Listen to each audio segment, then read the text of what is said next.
मोदी की बदलती हुई काशी में जिस परियोजना को भारत के लोग और वाराणसी की जनता को इंतजार था, वो बहुत जल्द अब शुरू होने जा रही है। जी हाँ, हम बात कर रहे हैं बाबतपुर इंटरनेशनल एयरपोर्ट की, जिसका विस्तारीकरण बहुत जल्द शुरू होगा और इसे सिडनी एयरपोर्ट के तर्ज पर डेवलप किया जाना है। हालांकि एयरपोर्ट विस्तारीकरण में एक बाधा आ रही थी, जहां एक सिरे पे रेलवे ट्रैक गुजर रहा था तो दूसरे सिरे पे लखनऊ वाराणसी राष्ट्रीय राजमार्ग गुजर रहा है।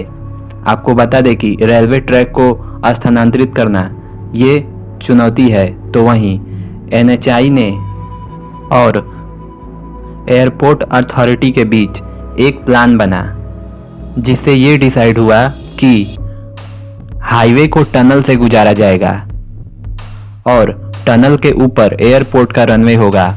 इस तरह से एयरपोर्ट का विस्तार भी हो जाएगा और जमीन के अंदर से सुरंग बनाकर टनल हाईवे को टनल से गुजार दिया जाएगा। हालांकि ये परियोजना बहुत ही चुनौतीपूर्ण थी।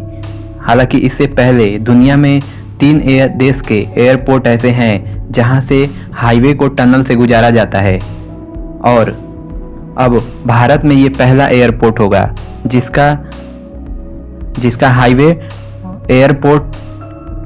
एयरपोर्ट के टनल के नीचे से गुजरेगा और इसी तरह दुनिया में ये एक अलग पहचान रखेगा। उसी की कड़ी में टनल की डिजाइन बनाने के लिए कंसल्टेंट नियुक्त कराने की प्रक्रिया अब शुरू हो चुकी है। इसको लेकर NHAI और एयरपोर्ट अथॉरिटी के मध्य सहमति भी बन चुकी है।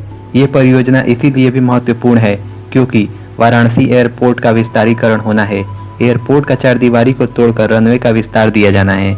रनवे का जिस तरफ विस्तारीकरण समेत अन्य कार्य होने हैं, उस तरफ से हाईवे गुजरा है। चूँकि हाईवे को कहीं और स्थानांतरित नहीं किया जा सकता है, इसीलिए 4 लेन को टनल परियोजना को स्वीकृति मिली है और इसे हाईवे को टनल से ही गुजारा जाएगा। टनल से वाहन गुजरेंगे और ऊपर से हवाई जहाज की लैंडिंग होगी। टनल की डिजाइन बनाने के लिए टेंडरिंग प्रक्रिया शुरू कर दी गई है। जो कंपनी चुनी जाएगी वही DPR भी बनवाएगी। NHAI ने सड़क परिवहन मंत्रालय को कंपनी की चयन प्रक्रिया पूर्ण करने को जल्द से जल्द पत्र लिखा है। आपको बता दें कि बाबतपुर चौराहे से एयरपोर्ट की चारदीवारी तक करीब 600 मीटर लंबी टनल बनाने में करीब 500 करोड़ रुपये खर्च होंगे और इसे भारतीय राष्ट्रीय राजमार्ग प्राधिकरण कट एंड कवर तकनीक से टनल का निर्माण कराएगा। चलिए बताते हैं क्या होता है कट एंड कवर तकनीक। कट एंड कवर तकनीक से बनने वाले टनल में पहले सुरंग को खोदा जाता है और इसके बाद ओवरहेडेड सपोर्ट सिस्टम से ढक दिया जाता है। इस सुरंग की गहराई उथली होती है और इसे तब बनाया जाता है जब जमीन के ऊपर कोई बाधा नहीं होती है। यह विधि कम लागत और उच्च गुणवत्ता वाला परिणाम प्रदान करती है। हालांकि अब ये प्रयोग बाबतपुर इंटरनेशनल एयरपोर्ट के रनवे विस्तार में टनल में होने जा रहा है।